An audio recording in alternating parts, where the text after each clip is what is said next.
வணக்கம். சிவபாத இருதயரே, வாருங்கள். தாங்கள் நமது சீர்காழியில் உள்ள தோணியப்பர் ஆலயத்திற்குள் நுழைந்தால் அதிகாலை பிரம்ம முகூர்த்தம் தொடங்கிவிட்டது என்று பொருள். சூரியன் கிழக்கில் உதிப்பது கூட தாமதமாகலாம். தாங்கள் இந்த திருக்குளத்தில் நீராட வரும் நேரம் மட்டும் ஒரு நாளும் தவறியதே இல்லை. நம் சீர்காழி இறைவன் பிரம்மதேவனுக்கு அருள் புரிந்ததால் பிரம்மபுரம் என்று பெயர் பெற்றதல்லவா? அதனால் பிரம்ம தீர்த்தம் என்றே பெயர் பெற்ற இத்திருக்குளத்தில் பிரம்ம முகூர்த்தத்தில் வந்து நீராடுவதுதானே முறை. பொருத்தமாக சொன்னீர்கள். நம் சீர்காழிக்கு பிரம்மபுரம் என்று மட்டும்தான பெயர்? அதனோடு சேர்த்து 12 பெயர்கள் உண்டல்லவா? அதில் என்ன சந்தேகம்? படைக்கும் ஆற்றலை பெற வேண்டும் என்பதற்காக பிரம்மன் வந்து பூஜித்ததால் பிரம்மபுரம். வேணு எனும் மூங்கில் வடிவத்தில் இந்திரன் தவம் செய்ததால் வேணுபுரம். அசுரரிடமிருந்து தங்களை காத்திருளும்படி அமரர் வந்து புகழடைந்ததால் புகலி. அசுரகுருவான சுக்கிரன் வழிபட்டு அருள் பெற்றதால் வெண்குரு. ஊழி வெள்ளத்தில் மூழ்காமல் தோணி போல் மிதந்ததால் தோணிபுரம். இரு நதிகளின் அதிதேவதைகள் வந்து வணங்கியதால் பூந்தரை. சிரம் அறுபட்ட ராகு இறைவனை துதித்து நவகிரகங்களில் ஒருவராகும் பேறு பெற்றதால் சிரபுரம். சண்பை புற்கள் நிறைந்திருந்ததால் சண்பை. மும்மலங்களை கழுவுவதால் கழுமலம். காளிதேவி சீரான முறையில் வழிபட்டதால் சீர்காழி. ஆஹா, அருமை அருமை. சிவபாத இருதயரே, இவை அனைத்தையும் நானும் அறிவேன். என்றாலும் தங்கள் வாக்கால் இவற்றை கேட்கும்போது உடல் சிலிர்க்கிறது. இத்தகைய பக்தியோடு இறைவனை நீங்கள் வழிபடுவதால் தான் அந்த தோணியப்பர் தங்களுக்கு நிறைவான வாழ்வை தந்திருக்கிறார். நெடுங்காலம் குழந்தையின்றி தவித்த தங்களுக்கு இந்த அழகான பிள்ளை செல்வத்தையும் தந்துவிட்டார். அது சரி, இவ்வளவு அதிகாலையில் ஏன் உங்கள் பிள்ளையையும் அழைத்துக் கொண்டு வந்தீர்கள்? அதை ஏன் கேட்கிறீர்கள்? என்றும் இல்லாத அதிசயமாய் இன்று நான் நீராட புறப்படும் பொழுது நானும் வருவேன் என்று அழ ஆரம்பித்து விட்டான். நீங்கள் தடுத்து நிறுத்தி இருக்கலாம் அல்லவா? கோபம் கொண்டவன் போல் அதட்டி பார்த்தேன், கேட்கவில்லை. பயமுறுத்தியும் பார்த்தேன், அழுகை அடங்கவில்லை. நான் வந்தே தீர்வேன் என்று அடம்பிடிக்க ஆரம்பித்து விட்டான். இவன் தாய் பகவதியும் இன்று ஒரு நாள் பிள்ளையை அழைத்துக் கொண்டுதான் போங்களேன் என்றாள். அதனால் தான் நான் அழைத்து வந்தேன். எல்லாம் சரிதான். இந்த நேரத்தில் தங்களைப் போல் இருவர்தான் வந்து நீராடுவது வழக்கம். அதனால் குளக்கரையில் யாரும் இருக்க மாட்டார்களே. அதனால் என்ன? புவி முழுவதும் சமுத்திரத்தில் மூழ்கிய போது கூட இந்த சீர்காழியை தோணியை போல் மிதக்க வைத்த தோணியப்பர் என் பிள்ளையை பார்த்துக் கொள்ள மாட்டாரா? சரி, எனக்கு நேரமாகிவிட்டது. நான் நீராடிவிட்டு சன்னதிக்கு வாருங்கள். சரி, அவர் செல்லட்டும்.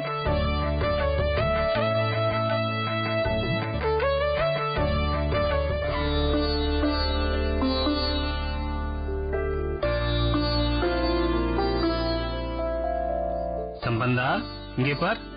நான் இதே இடத்தில் தான் குளிக்கப் போகிறேன். அதே போல் நீயும் நான் வரும் வரை இதே இடத்தில் தான் அமர்ந்திருக்க வேண்டும். புரிந்ததா? எழுந்து வேறெங்கும் போய்விடக் கூடாது. போக மாட்டேன். உட்கார். தோணிபுர பெருமானே, தாங்கள் தான் நான் நீராடிவிட்டு வரும் வரை என் பிள்ளையை பார்த்துக் கொள்ள வேண்டும்.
சொல்லுங்க சுவாமி. குளக்கரையில் அழுது கொண்டிருக்கும் குழந்தையை பார்த்தாய் அல்லவா? பார்த்து கொண்டுதான் இருக்கிறேன் சுவாமி. அந்த பிள்ளைக்கு உனது திருமுலை பாலை பொற்கிண்ணத்தில் இட்டு ஊட்டுவாயாக. தங்கள் விருப்பம் அதுவானால் அதை நிறைவேற்ற காத்திருக்கிறேன். இருப்பினும் என்ன தயக்கம்? எதுவாயினும் தயங்காமல் கேள். நெருப்பிலே கருவாகி நீரிலே உருவான முருகனுக்கு தந்த ஞான பாலை ஒரு மானிட பெண்ணின் உதிரத்திலே உருவான ஒரு பிள்ளைக்கு தரும்படி கூறுகிறீர்களே, அது ஏனென்று புரியவில்லை. பார்வதி, வினைகளின் விளைவாக பிறக்கும் பிற உயிர்களைப் போல் இவனையும் எண்ணிவிடாதே. இவன் சிவஜோதியான எம்மிடமிருந்தே தெரித்த சுடர். ஆச்சரியமாக இருக்கிறதே. ஆம் தேவி, ஒரு மனதாக எம்மையே தொழப்போகும் இவன் இரு வினைகளை கடந்தவன், மும்மலங்களை அறுத்தவன், நால்வேத சாரத்தை நற்றமிழில் வழங்க வந்தவன், ஐந்தெழுத்து மந்திரத்தால் புறசமய இருளை ஓட்டி 6 கால பூஜை கோயில்தோறும் நடக்கும்படி செய்ய வந்தவன், 7 புவனங்களும் கொண்டாட எண் திசைகளும் வியக்க எண்ணற்ற பதிகங்களை பாட வந்தவன், 9 கிரகங்களும் நம்மை துதிப்போர்க்கு நல்லனவே செய்யும் என்று உணர்த்த வந்தவன். அப்படியானால் இவனே பரம ஞானம், அபர ஞானம் எனும் பால் அமுதத்தை பருகும் தகுதி படைத்தவன். வாருங்கள்.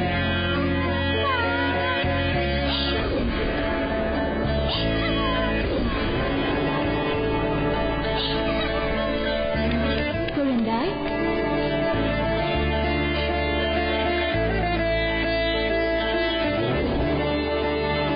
இந்த பால் அமுதத்தை பருகுவாயாக.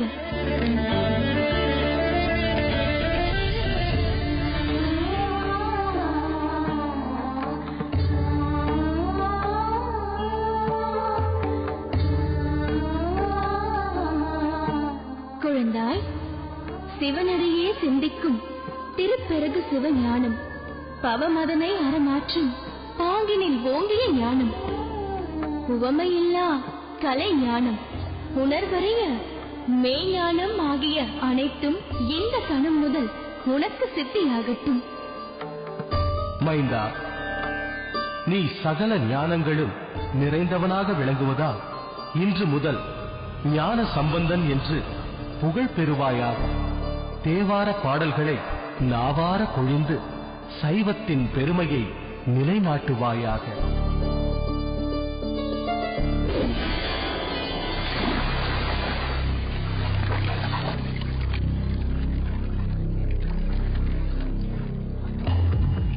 சம்பந்தா,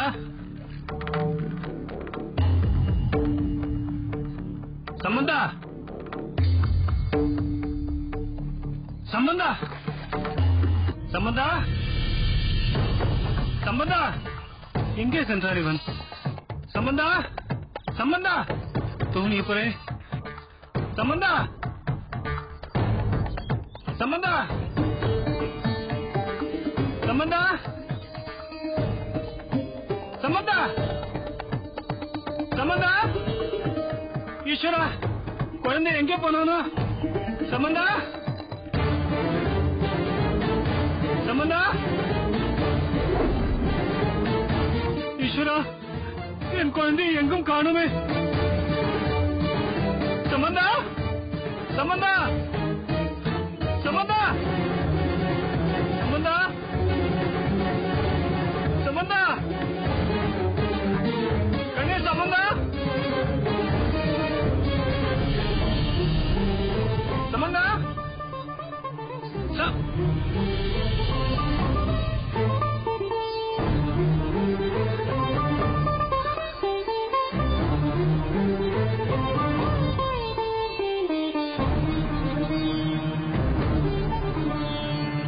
சம்பந்தா,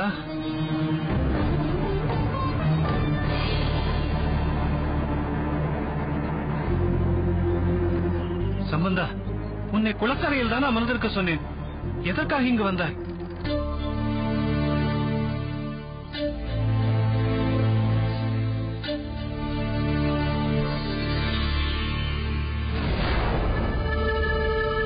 எப்படி கடைவாயில் பால் வந்தது? சம்பந்தா, உன் கடைவாயில் எப்படி பால் வந்தது? உன்னை யார் இங்கு அழைத்து வந்தார்கள்? சொல் சம்பந்தா. உனக்கு பால் கொடுத்தது யார்? யார் கொடுத்த எச்சில் பாலை உண்டாய் நீ? சொல்ல மாட்டாயா?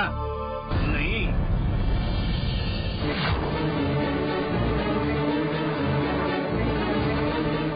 சொல்ல போகிறாயா இல்லையா?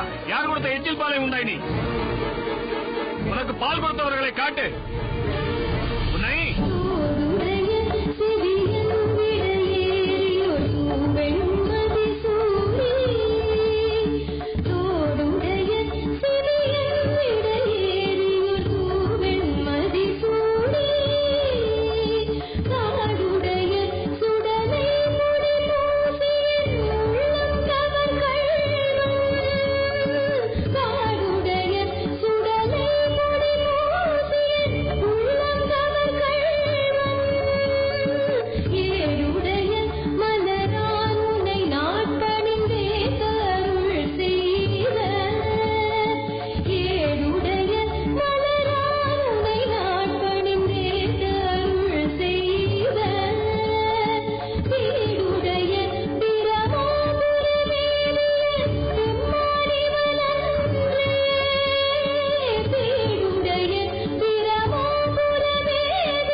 தந்த செல்வமே, சீர்காழி பதி செய்த தவத்தின் பயனே, கௌரியர் குலர் விளக்கே, கலைஞான கடலை, அக்கடலில் தோன்றிய அமுதமே, இந்த சின்னஞ்சிறு வயதில் இறைவன் அருள் பெற்று கவிமழை பொழிந்து சைவ பயிரை வளர்க்க வந்து விட்டீர்கள்.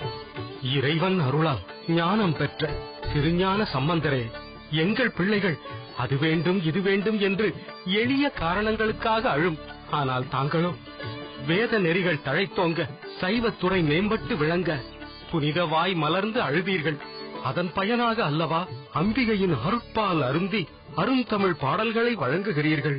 சிவபாத இருதயரே, புறசமய இருளிக்கும் மணியாக ஒரு மகன் வேண்டுமென்று இறைவனிடம் வேண்டினீர்கள். அது தமிழ் மணியாக சைவ மணியாக ஒளி வீசத் தொடங்கிவிட்டது. எல்லாம் அந்த தோணியப்பரின் அருள்.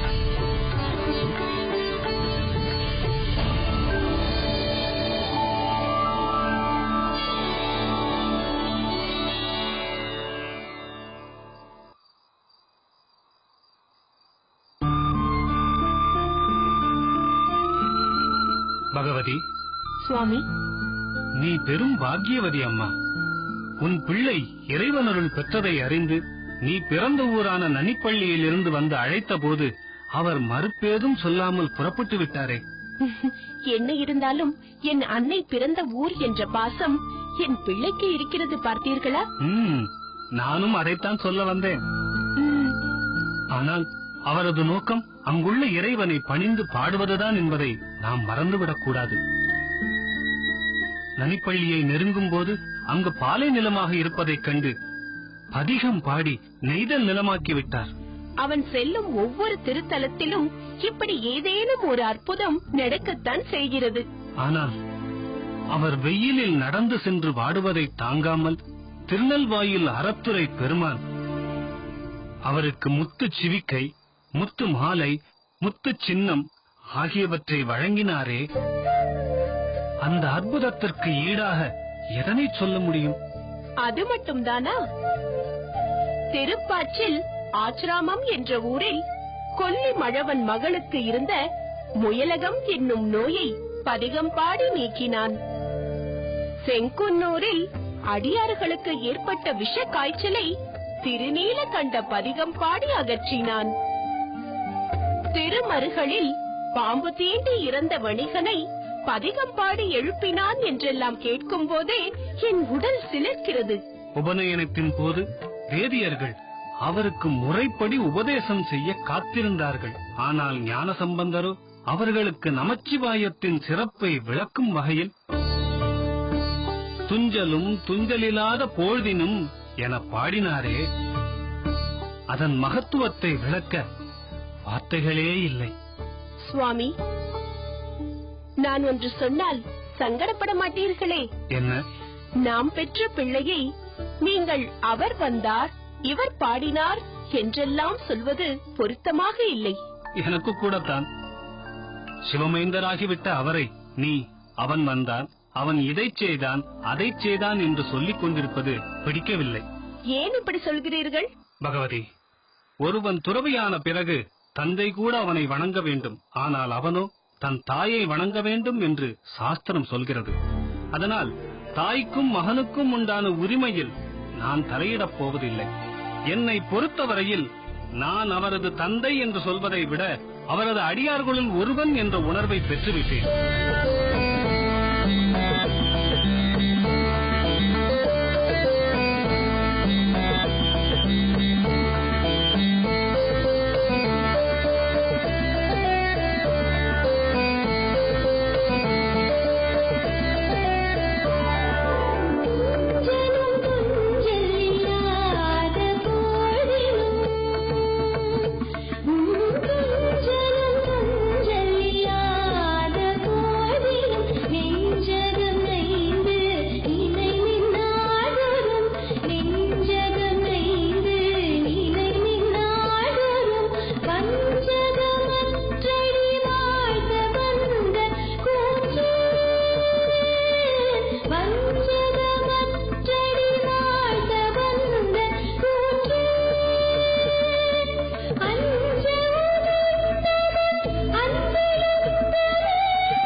சம்பந்தா,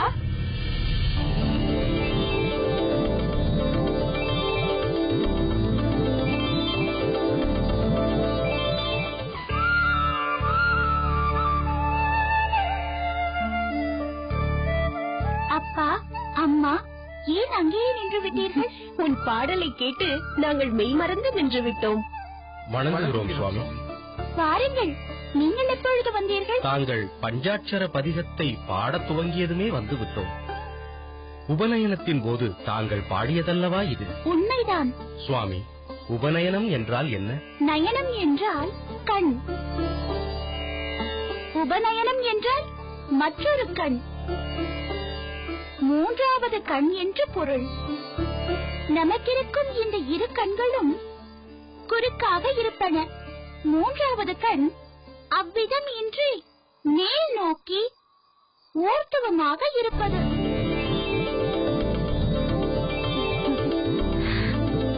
ஈசன் அத்தகைய அக்னி கண் பெற்றவர் அல்லவா? அதை நினைவு கூர்வதே உபநயனம். தங்களுக்கு கூட உபநயனம் தேவைதானா? வேத விதிகளை பேசும் நான் அதன்படிதானே நடந்து காட்ட வேண்டும். உலக நெறிகளுக்கேற்ப நான் அதை ஏற்றேன். சுவாமி, இன்று நாங்கள் தொண்டை மண்டலத்திலிருந்து வந்த சில அடியார்களை சந்தித்தோம். அவர்கள் சொன்ன வியக்கத்தக்க ஒருவரை பற்றி உங்களிடம் சொல்ல வந்தோம். சொல்லுங்கள். இளம் வயதிலேயே ஞானம் பெற்றவர் தாங்கள் என்றால் முதிய வயதில் ஞானம் பெற்றவர் அவர்.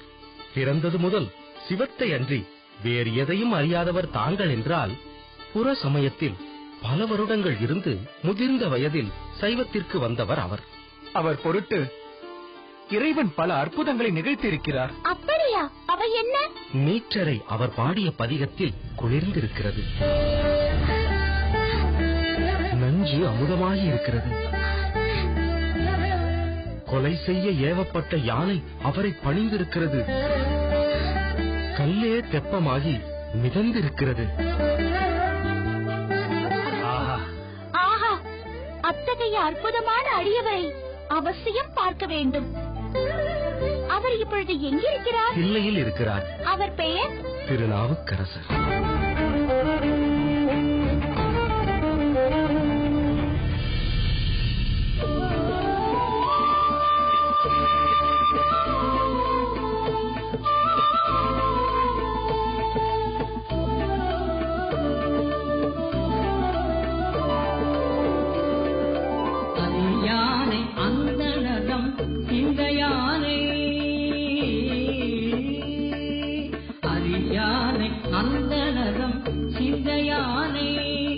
அருமலையில் நகத்தானே அணுவை யாக்கும் அது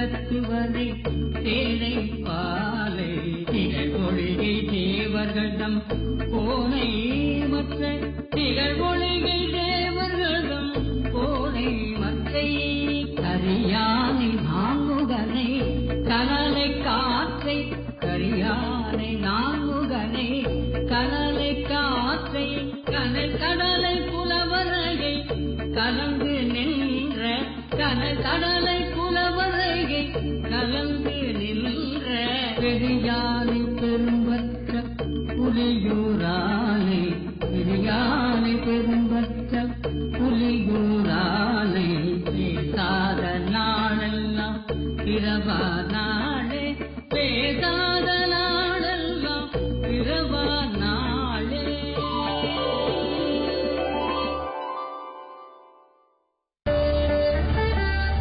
திருநாவுக்கரசு பெருமானே, வணங்குகிறோம். வாழ்க வாழ்க. தாங்கள் பாடிய செந்தமிழ் பதிகம் எங்கள் சிந்தையை நெகிழச் செய்கிறது. தங்கள் வரலாறோ எங்களை வியக்க வைக்கிறது.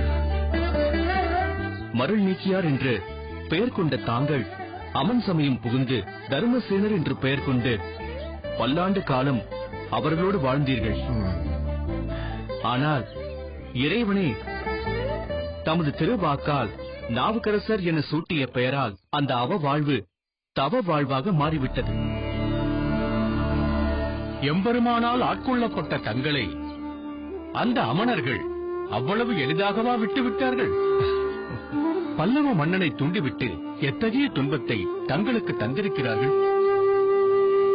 அதனால் என்ன? அவற்றிலிருந்து அந்த ஈசன் நம் சுவாமிகளை காப்பாற்றி அருள் புரிந்திருக்கிறாரே. பல்லவ மன்னரே மனம் மாறும்படி செய்து விட்டாரே. அனைத்தும் இந்த அம்பலத்தரசனின் கருணை, அவரின் 5 எழுத்து மந்திரம் தந்த வலிமை. சுவாமி, தங்கள் பாடலை கேட்டு நாங்கள் மெய்மறந்து போனோம். நடராஜர் மீது தாங்கள் பாடிய பாடல்கள் ஒவ்வொன்றும் திருஞான சம்பந்தரின் தேவாரம் போல இனிக்கின்றன.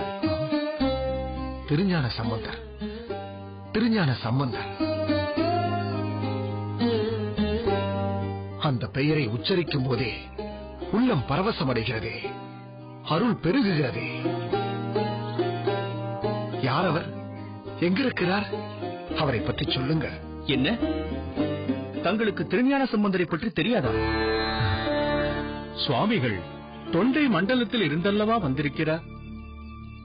சோழ நாட்டில் ஞான சூரியனாக உதித்திருக்கும் திருஞான சம்பந்தர் வரலாறு சுவாமிக்கு தெரிந்திருக்க வாய்ப்பில்லை. ஆஹா, நீங்கள் அந்த பெயரை சொல்ல சொல்ல அவரை பற்றி முழுமையாக அறிந்து கொள்ள வேண்டும் என்ற ஆவல் எனக்குள் பெருகுகிறதே. தயவு செய்து சொல்லுங்கள். சீர்காழிப்பதியின் பேர் விளங்க அவதரித்த ஞான சம்பந்தர் சிறு குழந்தையாக இருந்தபோது தோணியப்பர் ஆலயத்திற்கு தந்தையுடன் சென்றார். தோடுடைய செவியன், தோடுடைய செவியன். ஆஹா, எவ்வளவு பொருள் நிறைந்த சொற்கள். அது என்ன சுவாமி? ஒரு பால் தோடும் ஒரு பால் குழையும் இருபால் அமைந்த எந்தை மேனி என்றல்லவா சொல்வார்கள். இறைவன் அர்த்தநாரியாக மங்கை ஒரு பாகனாக இருக்கும் பொழுது வலது பக்கம் குழையும் இடது பக்கம் தோடும் அணிந்திருப்பார் அல்லவா? அதனால்தான் ஞான சம்பந்தர் ஐயனை பற்றி பாடத் தொடங்கினாலும் தனக்கு அருட்பாலை ஊட்டிய அன்னையை சிறப்பிப்பதற்காக அன்னை இடம் கொடும் இடபாகத்தை சிறப்பிக்க தோடுடைய செவியன் என்று பாடியிருக்கிறார். ஒரு சிறு பிள்ளை எப்படி இப்படியெல்லாம் பாடியிருக்க முடியும்? நிச்சயமாக முடியாது. இறைவனே அவருக்குள் இருந்து பாட வைத்திருக்க வேண்டும். இல்லையே, தான் பாடிய முதல் பாடலிலேயே இறைவனின் பஞ்ச கிருத்தியங்களையும் அந்த குழந்தையால் எப்படி பாட முடியும்? என்ன சொல்கிறீர்கள்? இந்த பாடலில் பஞ்ச கிருத்தியங்கள் இடம்பெற்றிருக்கின்றனவா? அதில் என்ன சந்தேகம்? தோடுடைய செவியன் விடையேறி என்பது இறைவன் விடையில் அமர்ந்து உலகை படைத்ததை குறிக்கும் ஆக்கல். மதிசூடி என்பது சந்திரனை காக்க அவனை தனது ஜடாமுகுடத்தில் தரித்ததை சொல்லும் காத்தல். சுடலை பொடி என்பது சம்ஹாரத்தின் போது யாவும் சாம்பலாவதை சுட்டிக்காட்டும் அழித்தல். உள்ளம் கவர் கல்வன் என்பது ஈசன் இதயத்தில் மறைந்திருப்பதை உணர்த்தும் மறைத்தல். அருள் செய்தல் என்பது அவரது கருணையை வெளிப்படுத்தும் அருளர். இதைத்தான் ஞான சம்பந்தர் தோடுடைய செவியன் விடையேறியோர் தூவென் மதிசூடி காடுடைய சுடலைப் பொடி பூசியன் உள்ளம் கவர் கள்வன் ஏடுடைய மலரான் முனை நாட்பணிந்தேத்த அருள் செய்த பீடுடைய பிரம்மாபுரமேவிய பெம்மான் இவனன்றே என்று பாடியிருக்கிறார். ஆஹா ஆஹா! வாகீச பெருமானே, ஒரு அருளாளரின் பாடலில் உள்ள பொருளை மற்றொரு அருளாளரே உணர முடியும் என்பதற்கு தாங்களே உதாரணம். இந்த ஒரு பாடலுக்கே இவ்வளவு பொருள் என்றால் இத்தனை ஆண்டுகளாக திருஞான சம்பந்தர் பாடியிருக்கும் அத்தனை பாடல்களுக்கும் எவ்வளவு பொருள் இருக்கும் என வியப்பாக இருக்கிறது. உண்மைதான். நானும் அவரது பாடல்களை எல்லாம் கேட்டு மகிழ விரும்புகிறேன். ஞானமே வடிவமான அவரை நேரில் காண வேண்டும் என்று ஆசைப்படுகிறேன். தற்போது அவர் எங்கிருக்கிறார்? சீர்காழியில் தான் தங்கியிருக்கிறார் சுவாமி.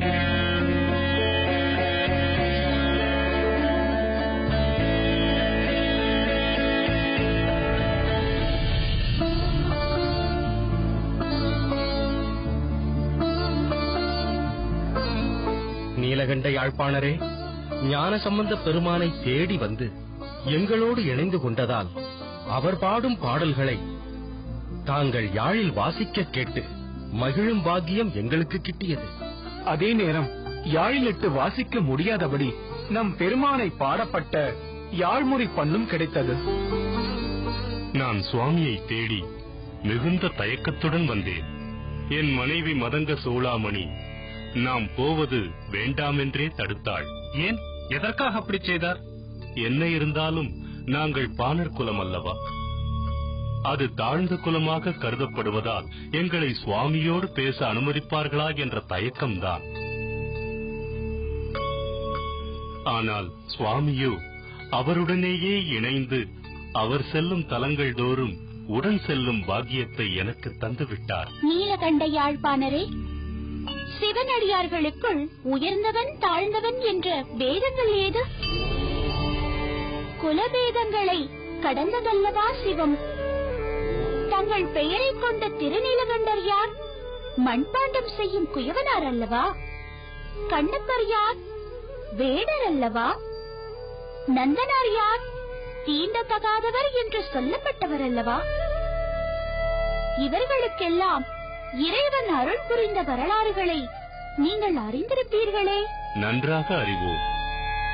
நீலகண்டத்தின் மீது ஆணை வைத்து எம்மை தீண்டாதீர் என்று சொன்ன மனைவியின் வாக்கால் பல்லாண்டு காலம் ஒரே இல்லத்தில் வாழ்ந்தாலும் தன் மனைவியை தீண்டாமலேயே வாழ்ந்தவரல்லவா திருநீலகண்டர். ஈசனே சிவனடியாராக வந்து திருவோட்டை காரணமாக்கி அவர்கள் நிலையை உலகறியச் செய்து அருள் பாலித்த பெருமைக்குரியவர் அல்லவா அவர். வேடரான கண்ணப்பர் காலத்தினாதரை கண்டது முதல் அவருடனேயே இருந்து இறைவனின் கண்களில் உதிரம் வடிந்த போது தன் கண்ணையே பறித்து தந்தாரே.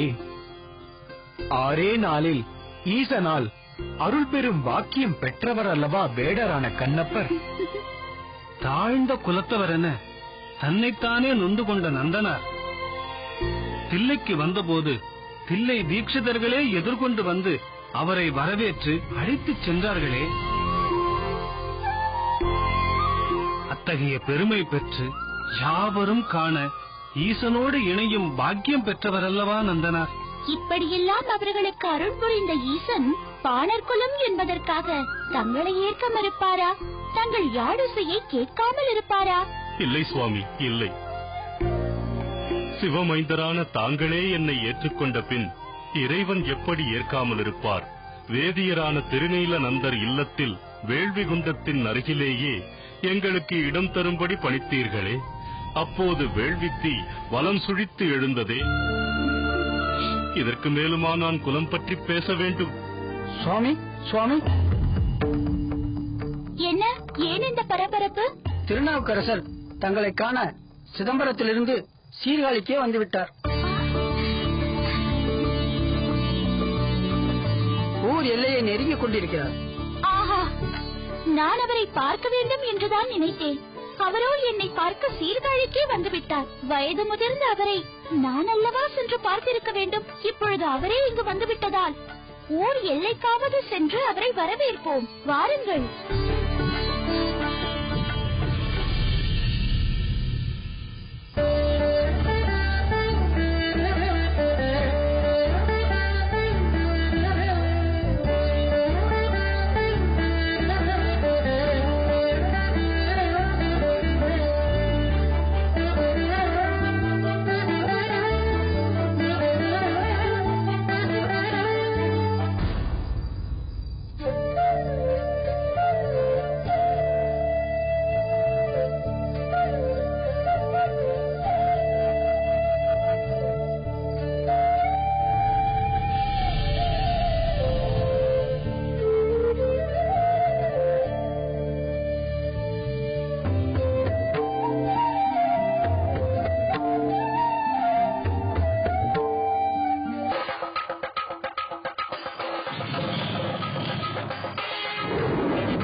शिव शिव रुद्रेश्वराय शिव कर स्वर प्रिय लिंगेश्वराय भूतनाद शिव नर्तन प्रियाय सकल लोक सर्व साक्षी स्वरूप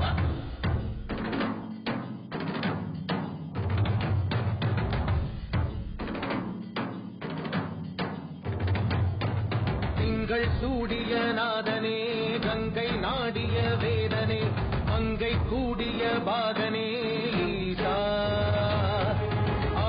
போதிலவன் பிரம்மனே காக்கும் போதிலவன் விஷ்ணுவே நீக்கும் போதிலவன் ருத்ரனே ஈசா அகிலமே ஆடும் வண்ணம் சபைகளில் ஆடும் பாடம் உடலையில் ஆடல் செய்தது ஏனோ அமுதமே வேண்டும் என்று கடலையே கடைந்த போதில் அதில் வரும் நஞ்சையேற்றாயேனோ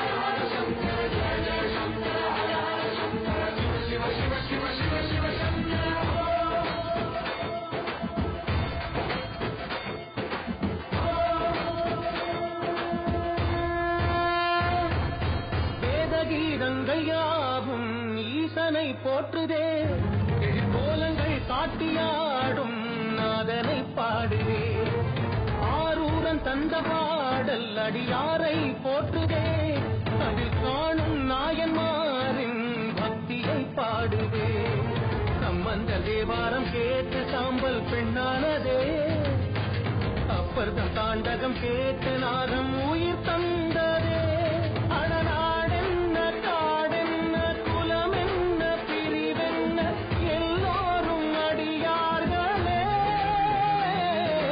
எங்கள் சூடிய நாதனே கங்கை நாடிய வேதனே மங்கை கூடிய பாகனே ஈசா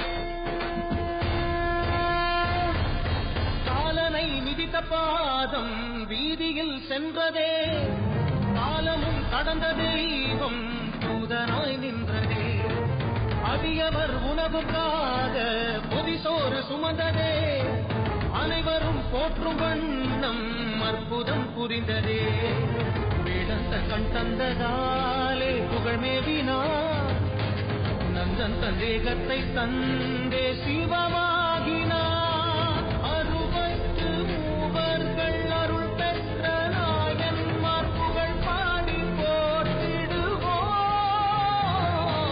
திங்கள் சூடிய நாதனே, கங்கை நாடிய வேதனே, மங்கை கூடிய பாகனே ஈசா, ஆக்கும் போதிலவன் பிரம்மனே, காக்கும் போதிலவன் விஷ்ணுவே, தீர்க்கும் போதிலவன் ருத்ரனே ஈசா.